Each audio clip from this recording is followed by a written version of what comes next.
ASMR self-improvement. It is easy to love positive people. They're the people we enjoy being around the most. It seems like they always know the right thing to say or do to lift us up when we are feeling down. They never seem to quit trying, and because of this persistence, they frequently celebrate success. But even when positive people fail, they never let it get them down long. They tend to wade back in, seemingly full of endless ideas, ready to try again. Sounds great, right? Do you ever wish you were a bit more like that? You can be. In this book, we're going to explore the life-changing power of embracing positivity. In these next chapters, you'll discover how to rewire your negative thoughts into positive ones. We will start by examining why it can be so hard to stay positive in the first place.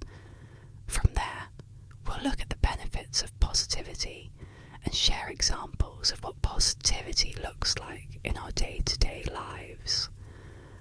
Finally, we will teach you how to live a more positive life by learning how to defeat negativity once and for all through a series of very simple steps. This process will help you genuinely feel more positive about who you are, where you're going, and what you hope to achieve in life. Positivity is a powerful force, creating energy that powers us toward the life we want to live. Are you ready for the success that a more positive outlook can offer? Let's get started. Positive vibes. We would love to have positive vibes. When you feel good about yourself, you give off positivity as though it's an inviting aura that draws the world and, of course, success to you. Sound good? Here's the bad news. While positive vibes might be the goal, no one is just born with them. Positivity takes work and only happens by design. You have to be a positive thinker and be willing to do what it takes to maintain this outlook, despite the day-to-day challenges we all face. Is it worth it? Absolutely. But you can't get there unless you first understand what positive thinking or positivity is all about. What is positive thinking? In 1913, Eleanor H. Porter wrote a book about a spunky kid who always had something positive to say about any situation. Her title character, Pollyanna, became something of an example that people have held up for more than 100 years to show what positive thinking looks like. The problem with Pollyanna, though, is her positivity, while sweet, is sometimes too much. She can be unreasonably happy about every circumstance, so when we hear her name now, we tend to think someone is being foolishly positive in an over-the-top way. Unfortunately, this is often what people believe positive thinking is. This isn't really the case. Positive thinking is about reducing negativity in your mindset and attitude. It does involve trying to see the silver lining in a situation, but that's only a small part. True positivity has more to do with psychology and less with wishful thinking than you might have previously thought. According to noted psychologists Beckett and Zausniewski, positive thinking is made up of 8 distinct behaviours. Turning negative self-talk into more positive statements. Looking for whatever is positive in a given situation. The silver lining. stopping negative thinking by distracting yourself, using meditation or other skills to derail them.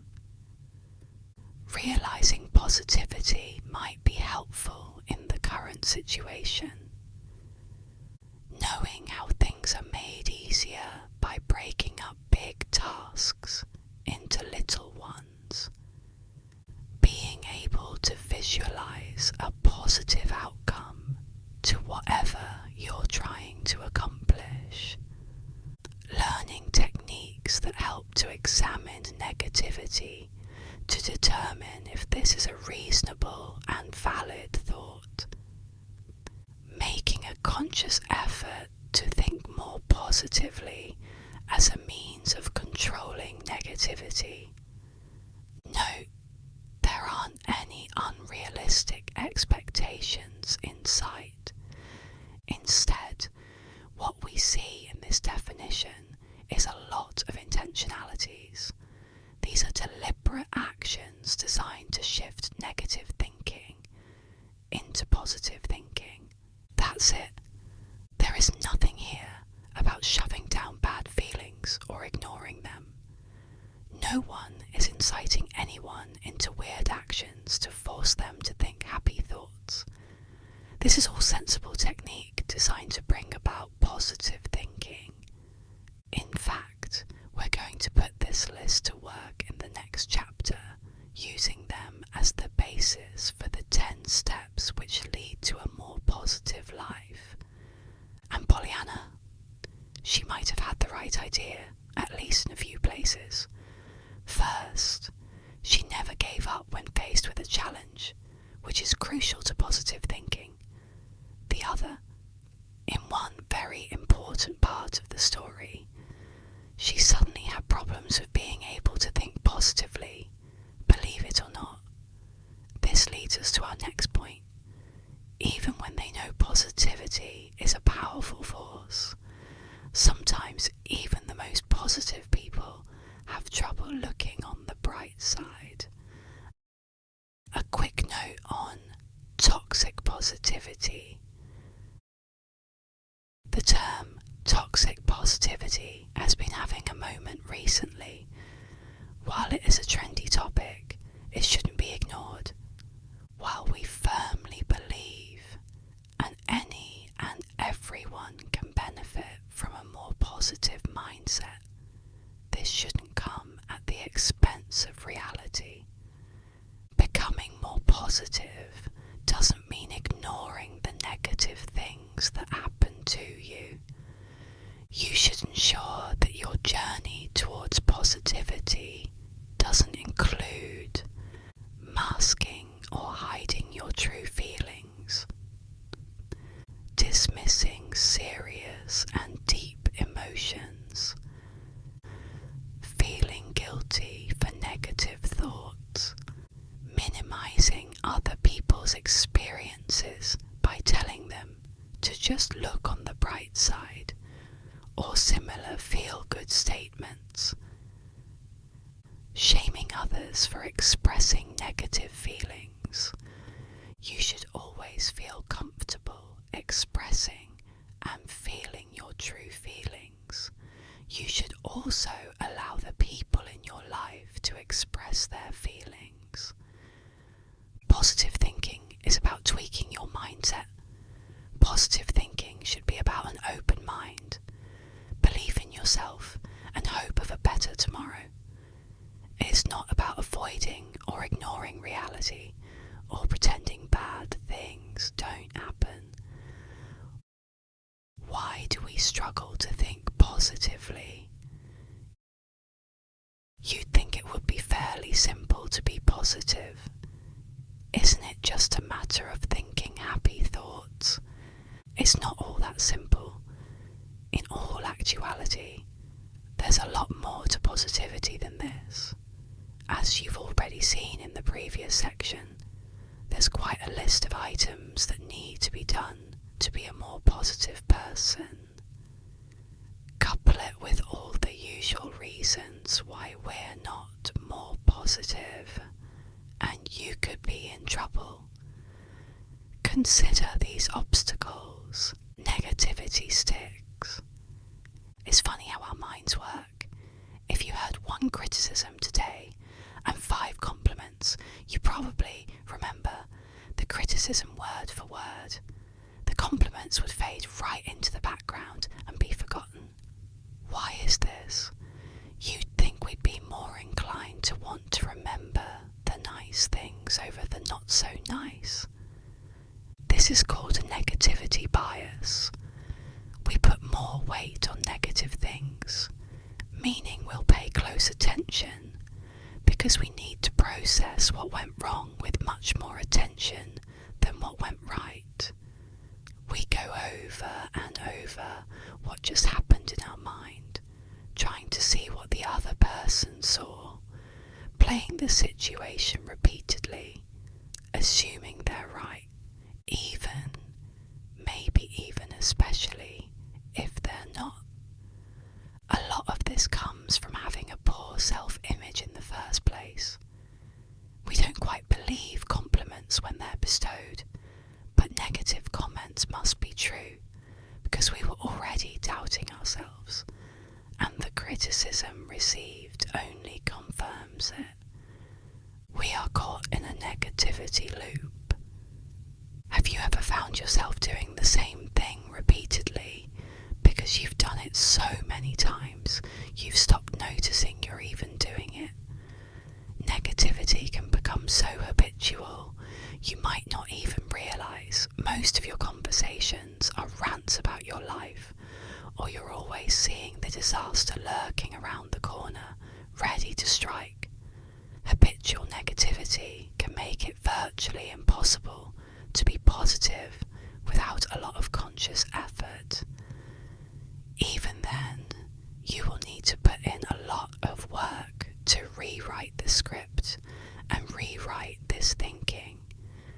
The good news is that it can be done. We're not present. Too often, we're already predisposed to think of the current moment as negative. Why? Because of how we see the past and the future. The past will always look better in retrospect.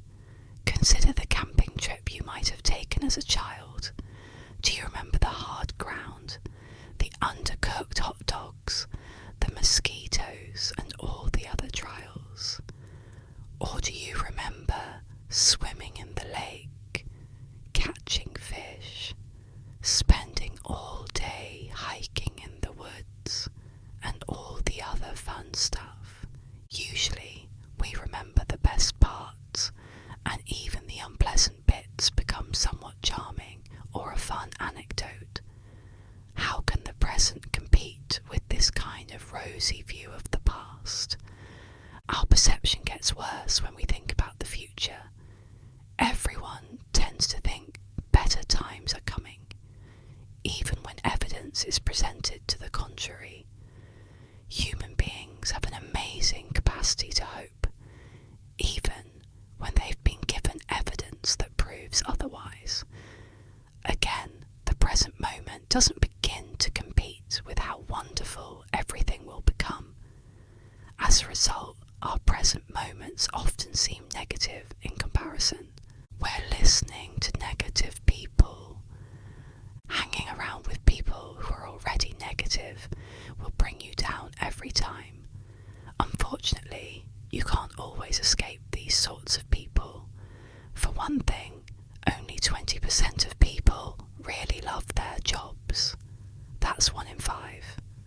With this in mind, your co-workers might not be passionate about their work.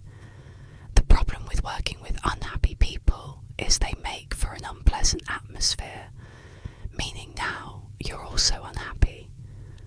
Their rants wear you down until you're ranting. It's an endless cycle and doesn't leave much room for positive thoughts. We're listening to voices we shouldn't. Now add in your own self-talk. How much of what's in your head is a lot of criticism, which never originated with you? When we're young, authority figures tell us.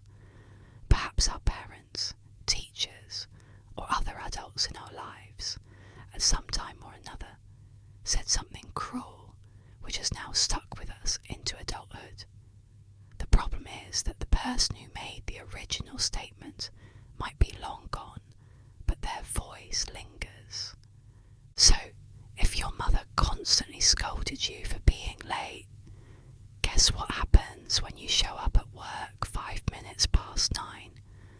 Now, you're not only worried about what your boss might say, but you're hearing your mother's voice detailing just how much of a failure you are if you can't even arrive someplace on time.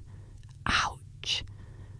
This kind of problem is difficult to deal with because you have to do a lot of conscious work to eradicate these voices and replace negative comments in your head with positive ones. This kind of work can feel daunting, especially when you're not entirely sure how to do it. Thankfully, the next chapter will help you out with this, and the rest. Next, we have all the old standard excuses. You're too tired to be positive. The whole process sounds exhausting. You think you're never allowed a negative thought if you want to be positive, so every time you have one, you think you've already failed. You started okay, but you bombed midway through the day. You forgot and slipped back into old habits. It feels unnatural. You're afraid of people making fun of you. Finally, the biggest obstacle to positive thinking is a very simple one. We simply don't understand all the good which comes from positive thinking.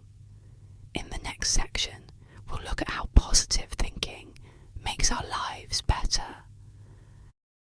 How does positive thinking help us? What good is there in positive thinking? Sure, we like feeling the warm fuzzies when we realise life is good and we're happy with where we are and what we're doing.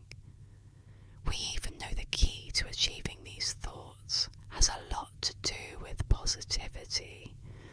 But is there more to it than this? Absolutely. Positive thinking impacts us how you feel physically, mentally, emotionally, and spiritually. There isn't an aspect of your life that is left untouched by positive thinking.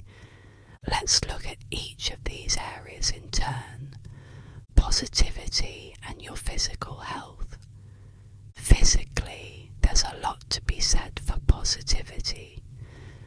Various studies have shown a positive mindset will ease chronic pain, help you to sleep better, reduce the occurrence of migraines, aid in weight loss, give you more energy, protect general heart health, increase your sex drive, protect you from illness, make you less likely to get cancer, heal you faster when injured or ill, help you live longer, up to 7 years longer. Positivity and your mental health. Mental health matters so much. When we're not in control of our mental health, it's easy to become waylaid with anxiety, worry, or depression.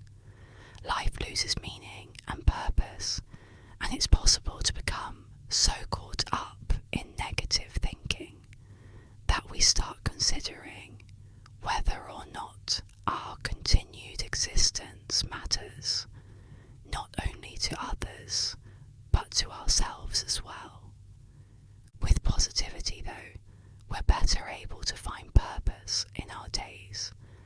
We're calmer about the future and feel we can expect better outcomes. A certain stability comes with positivity and mental health, which impacts everything from self-talk to planning for the future, with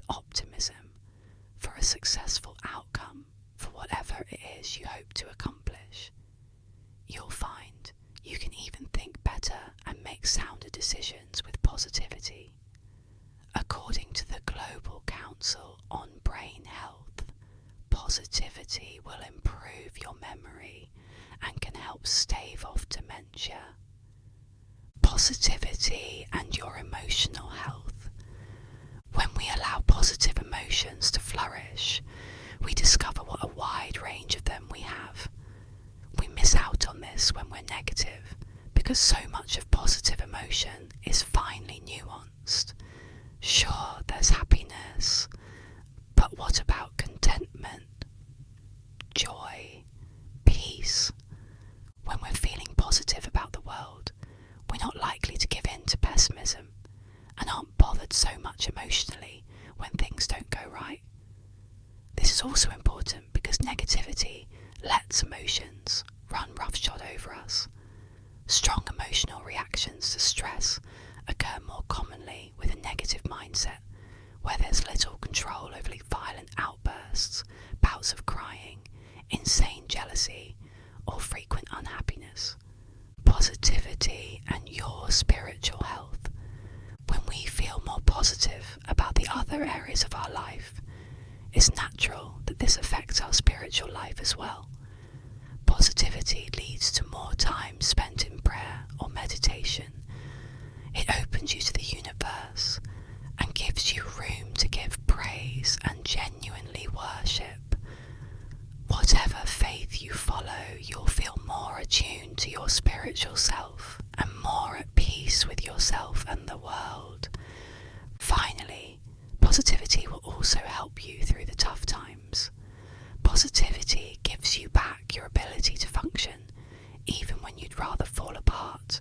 Add to this the mental health aspect of making better decisions when feeling positive, and you know you can handle whatever comes your way, no matter how awful the situation seems at first glance. Examples of positive thinking improving our lives. So, what does positive thinking look like when you embrace it? We see positivity manifest in different ways depending on the situation. Let's look at each in turn. Positivity and your career. While your job might not be the career you always dreamed of, having a positive attitude will help you still have good days at work. What's even better about positivity is how it won't just keep you content at the moment. It helps you to dream of the future.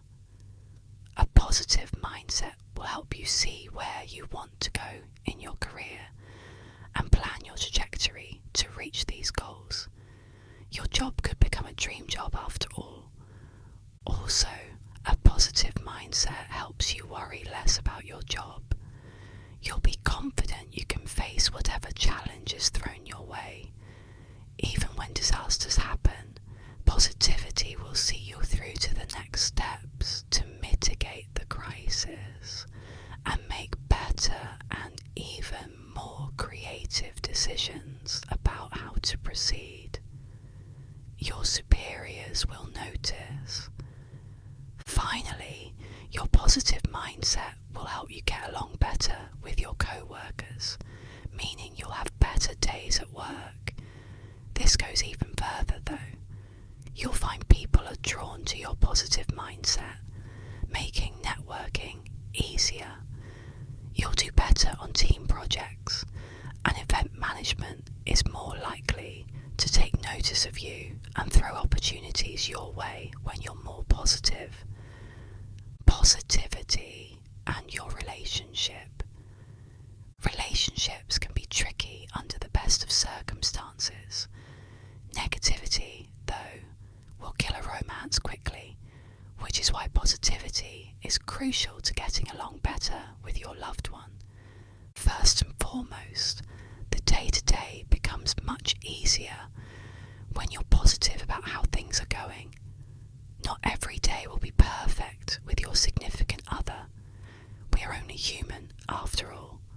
Still, even when you aren't getting along, a positive attitude will make you more likely to work through your problems, to resolve them, rather than to give up, which is more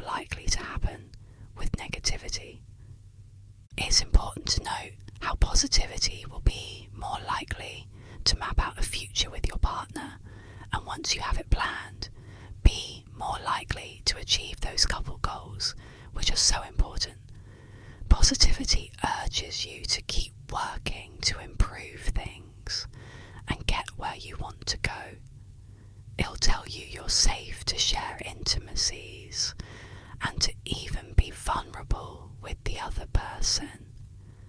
Positive thinking also shows you it's all right to trust and even grow in your relationship, and invites the other person to grow along with you.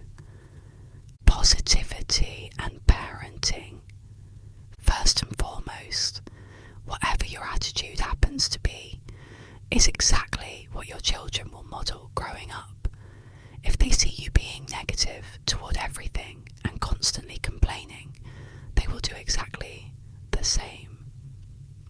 With this in mind, is there any doubt why positivity is so important when raising your children?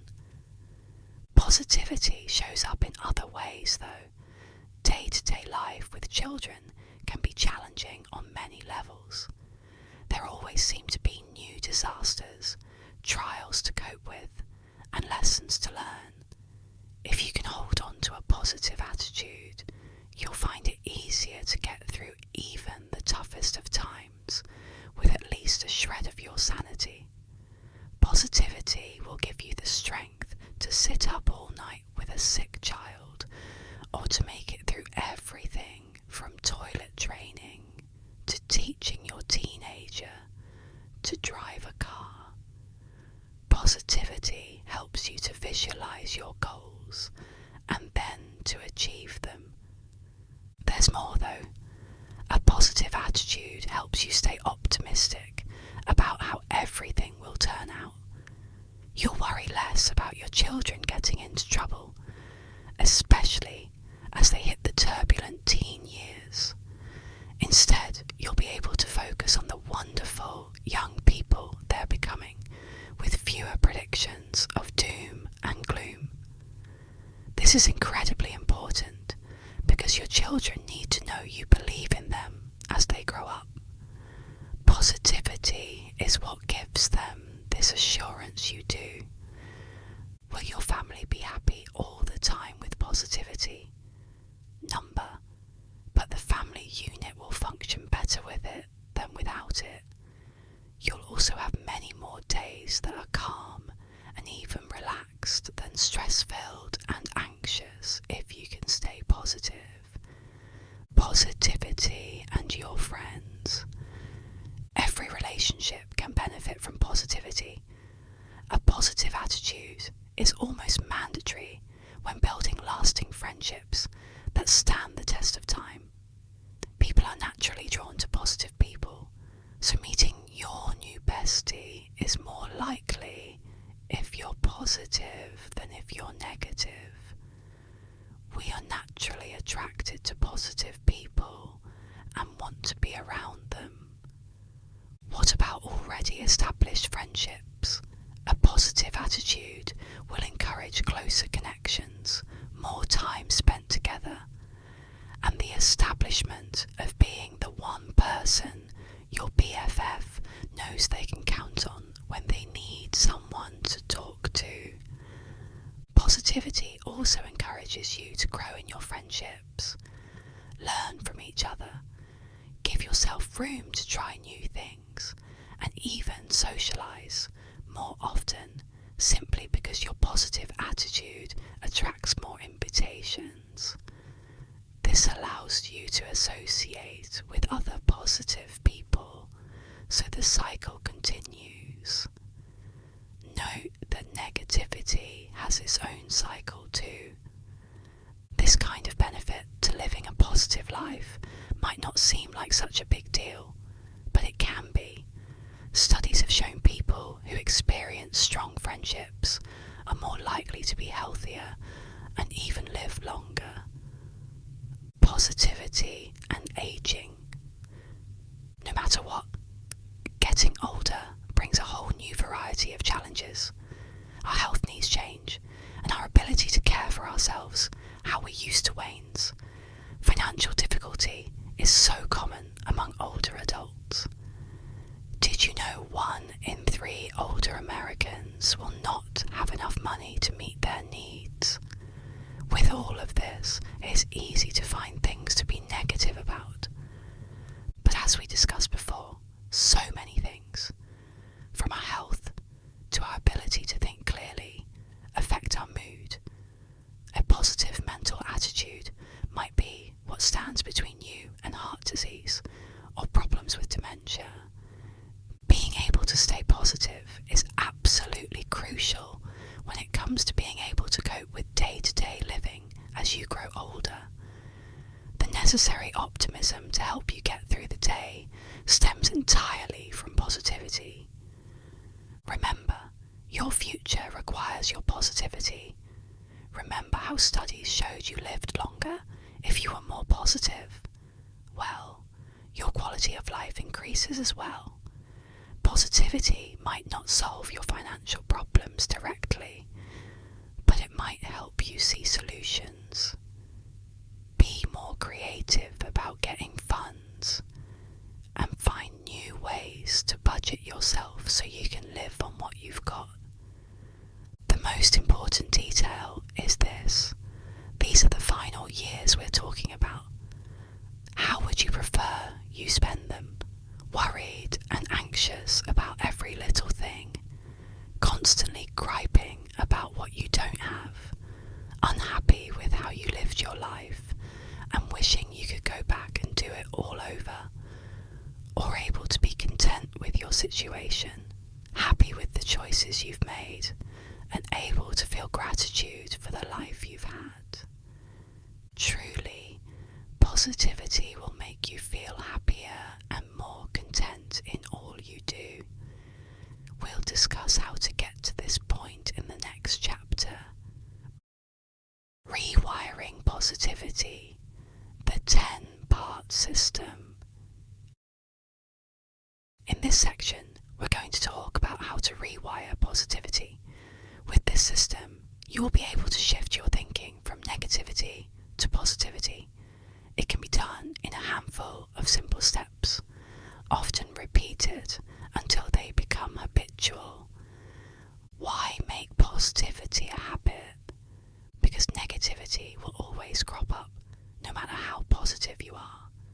Life happens, and you're going to be challenged, experience losses, and occasionally mess up. You need to be ready with the right attitude to guide you towards success, even when everything around you seems to be going wrong. Perhaps more especially when things seem to be going wrong. It's a constant challenge, but you can get into the habit of positivity. The process. This might feel hard at first, especially if your natural bent to emotion is generally more negative. Retraining yourself to be more positive has to be a process you must consciously choose to undertake. Thankfully, this system is fairly easy, consisting of 10 super simple steps. But be warned, while these steps are not complicated, some might take longer than others to accomplish. Be sure to give yourself all the time you need for each step. Shortcuts won't help with this process, nor will rushing through with an attitude of just doing what's good enough, with all that positivity can achieve. This isn't something you want to gloss over or give less than your best. 1. Start with the right intention. Never begin a project like this, listing out what you don't want to be. Instead, put your focus on what you do want. This means consciously saying to yourself, I want to be more positive, meaning it. Unless you fully commit to this process, you will never succeed. This is why this step is so important. Note that it's also positivity in itself. Instead of phrasing the negative as something to avoid, phrase the positive as something to achieve. 2. Determine if the timing is right. Not every occasion calls for positivity.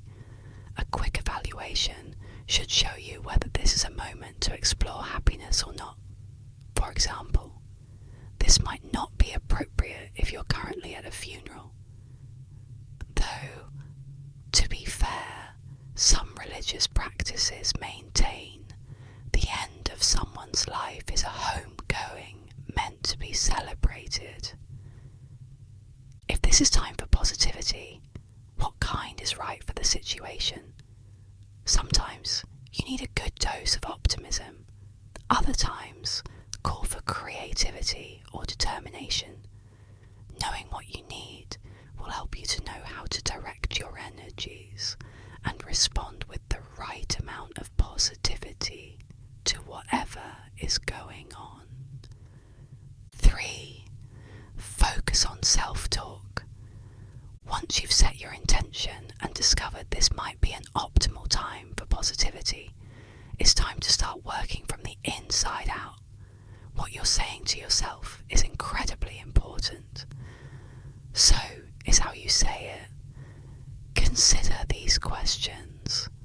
What kind of language do you use in your inner dialogue? How often do you use negative terminology? What kinds of self-criticism do you indulge in? Do you ever use what other people have said to you as a reminder of why you will fail? You have some work to do if the answer is yes to any of these. It sounds simple to say you need to rewrite these statements to make them positive, but there's more to this than substituting a few words. You also need to address the triggers which prompt these statements. Ask yourself why you're beating yourself up.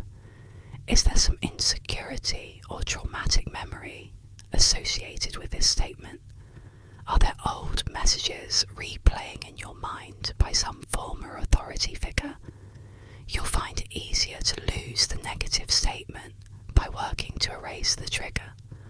Often the feelings of negativity aren't about what's going on now, but old messages.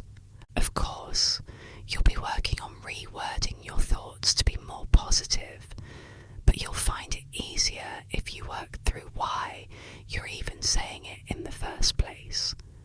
4. Use distraction. Sometimes negative thoughts aren't so easily dislodged, especially those associated with specific memories. If you're having trouble with a negative thought, it might be time for another tactic until you can work through the trigger more deeply. Think of it as a bandage. Try distracting yourself from the thought. Take some deep breaths with special attention to how long you inhale or exhale. Try meditating or mindfulness to put you back into this present moment and pull yourself out of the past. Notice the shapes of things around you or colours. Note sounds and smells.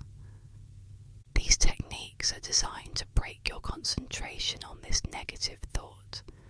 The key here is to give yourself enough room to step back from it until it loses its impact.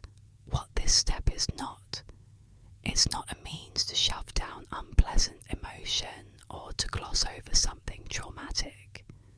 This step is designed only to give yourself enough space to deal with it properly, to bring you to the present. Once you've gained some distance, you can return to the previous step and deal with this thought properly. 5. Examine your negativity. What is your negativity really doing for you? Sometimes we use negative reactions to keep us safe from perceived threats. Occasionally, they're an indicator of fear or anxiety. We even use a negative attitude to keep people away from us when we think we don't deserve to be loved or have nothing valuable to add to the conversation. Once you have an idea where the negativity is coming from, take a step back from it and ask yourself very seriously if this is a reasonable or valid reaction. This is important because sometimes we do have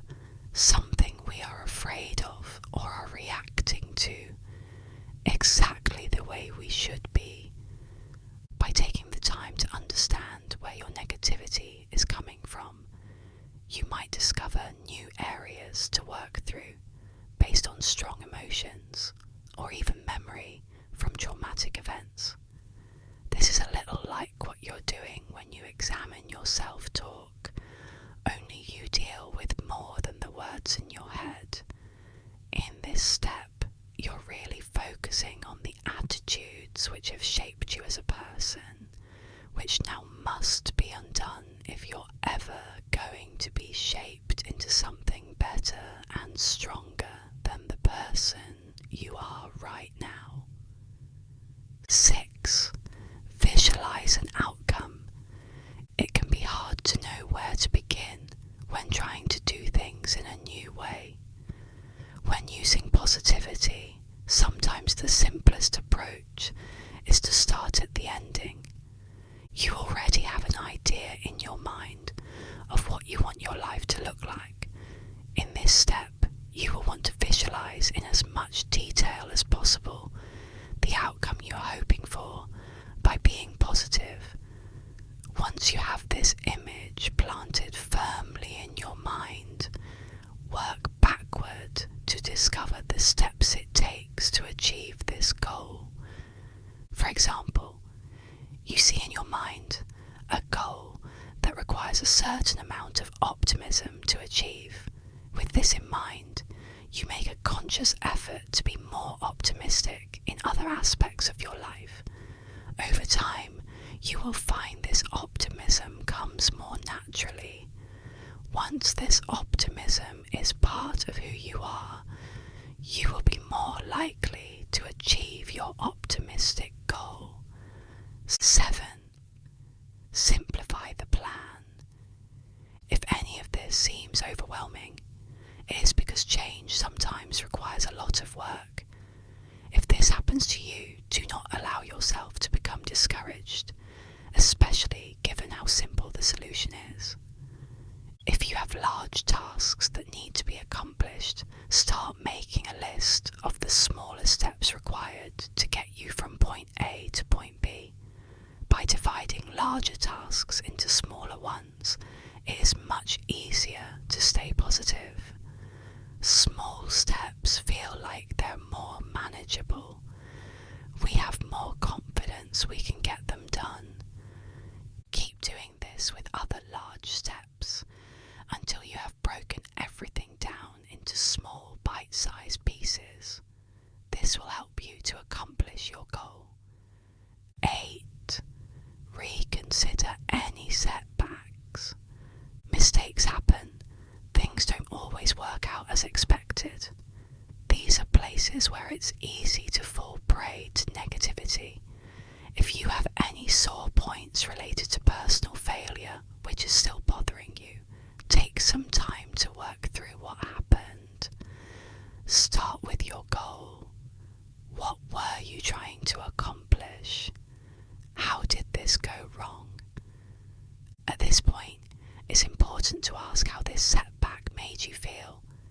Remind yourself it's all right to feel these emotions. What's important is to not spend too long on them.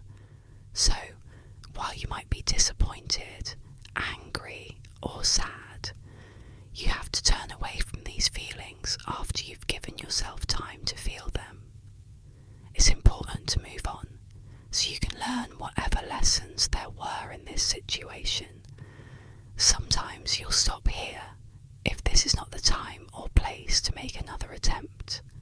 Sometimes, though, you might find your positive attitude is what encourages you to try again, using the knowledge you've gained so you might experience different results. 9. Notice what's around you. Positivity requires certain habits. Once you've dealt with your internal issues, it's time to focus on the world around you. You start by looking for positivity in the world in general. Consider these ideas. What amazing thing happened to you today? What is a kind action have you witnessed recently? What did you discover when something turned out differently than expected? What is beautiful about the world. What person really inspired you in the last week? What new idea did you find? 10. Decide to be different. Finally, after doing all this work to reshape your attitude, it's time to put positivity to work for you. This has to be a conscious decision, as much as the initial decision to work on this was. Tell yourself you're going to be positive, and now put into play all the techniques you've learned about being positive. If you're having trouble getting started, here are some quick tips you can use to test the waters. Smile more. Do someone a favour. Create a goal. Break into song. Plan for the future. Celebrate a milestone. Predict a positive outcome. Laugh. Visualize the future. Cheer someone on. Take a friend to lunch. Go the extra mile. Do something which is good for you, such as exercising. Once you have done one of these things, go on and do something else positive. After this, do something else. Keep taking positive action over and over again until it becomes a habit to act positively. While it might not seem like it initially, working through the steps will get more automatic over time. You won't need to work through some of them more than a few times before you catch on to the habit, which raises a valuable point. Habits take time to create. On average, it can take anywhere from 18 days to 8 months to build a habit. This means repeating the same actions repeatedly until they become automatic. With enough time, positivity will become so much of a part of who you are that you will barely remember ever being negative in the first place. Just remember, even with the best intentions, we all slip up once in a while as we set out to learn new things. When this happens, be kind to yourself. After all, this too is a part of being positive. Accept the failure as something new to learn and jump right back in again. Do this and you will be certain to succeed. Conclusion. Going through a life with a positive attitude is such an incredible experience. Nothing will ever feel quite the same again, nor would you want it to. With positivity, everything becomes possible. You start noticing all the ways in which the world is beautiful. You see options you never saw before. If you have a positive spirit, you will always know success. This is true because a positive person can always find the bright side to a situation. You will take notice of silver linings and see setbacks as opportunities. In this book, you've learned what positivity is. We have seen how positivity can help you get where you want. From here, it's time to take the next step and make your life one of positivity. Will it be hard? At first, it might seem so. It takes practice to change how you think. Of course, you're rewiring your brain. It also took time to shape your brain to look for negativity. You just don't remember doing it. Be patient. Once you have established these new habits, your life will change almost immediately. The important thing to remember is to hang in there through the initial period where you get used to your new mindset. Eventually, you'll build the habit and things will get easier. Ready to change your life? It all starts here with a simple shift in your point of view. Best of luck to the new, more positive